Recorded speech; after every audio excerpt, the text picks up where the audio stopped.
Let's bring in now aviation attorney Justin Green, who joins me here to discuss. Justin, great to have you in the studio this morning. Good morning. Thanks for having me.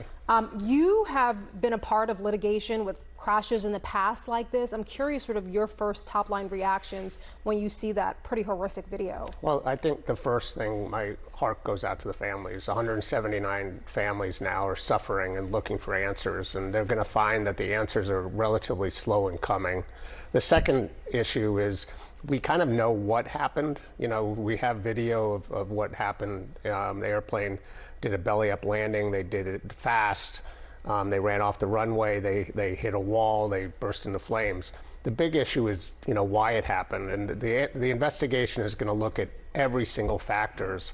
But the key pieces of evidence are going to be the black boxes, the digital flight data recorder, the cockpit voice recorder, and then the actual wreckage. You know, the wreckage, most of it burned up, but the engines are really the key pieces. And the Mayday call about a bird strike, they're going to look at both engines and try to determine what caused what looks like a loss of power. Yeah, and say more about that, because as we hear about possible causes, bird strike, as you just pointed out, we're now hearing that the pilot made that Mayday call. Obviously, the landing gear, clearly there was an issue with the landing gear, that malfunctioned, but multiple aviation safety experts that I spoke to yesterday on our air said those are independent issues. One should not impact the other, and I'm just sort of curious if you think that maybe more than one factor was at play here. Well, in almost every major accident nowadays, there is more than one factor. A single point failure is not supposed to happen. Aviation safety is based on redundancy. So they have two engines, they have multiple hydraulic systems, they have backup systems. So in here you have a confluence of factors that most likely caused it, which may include problems. You know, the bird strike seems to be the initiating factor. But what happened to the systems after the bird strike and how the pilots handled it, that's going to be the focus of the investigation. And answers are going to come out relatively soon once the data from the black boxes are downloaded. Is that the type of information that you would expect to be also released publicly relatively soon? Because I imagine you have 179 people who didn't live. There is a chance that there could be litigation following this. Yeah, there almost certainly will be litigation. The airline, under the international law, owes a responsibility to the family to compensate them for their losses. But the focus really has to be on aviation safety. And one of the reasons that they want to let out information early on is to let the whole aviation community kind of know what's happening. So if this is a bird strike incident, every other operator, at least probably of any airplane, but certainly of the next gen 737, is going to want to know what the data is. So when the NTSB investigates, and this accident is going to be investigated by the South Koreans, but when the NTSB investigates an accident, they'll release a preliminary report pretty soon after the accident to give the basic facts.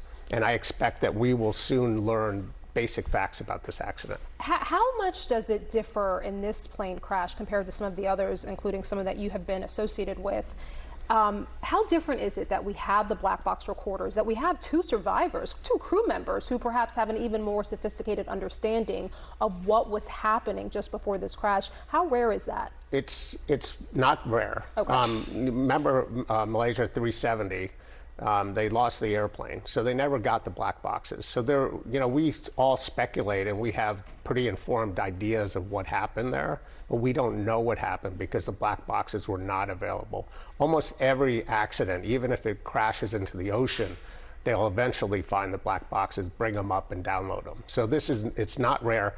We have plenty of evidence. We have video evidence. We got air traffic control, communications, we're going to have the black boxes. This is not going to be a mystery for long.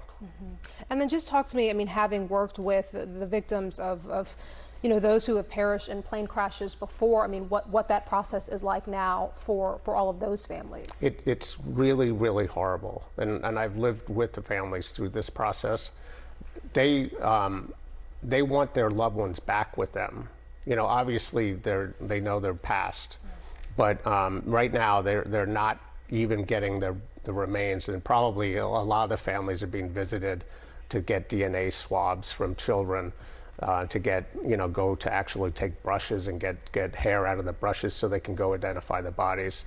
I understand that it takes a long time to get reliable information. The worst thing than the delay is giving wrong information, and they want to make sure that the remains are properly identified and returned in a respectful way. They want to make sure the personal effects are properly identified and returned to the right families. And that's going to take time, but it's very frustrating to the families. Justin Green, we appreciate your insights and expertise, and we appreciate you being here today. Thank you. Thank you, Rahel. Yep.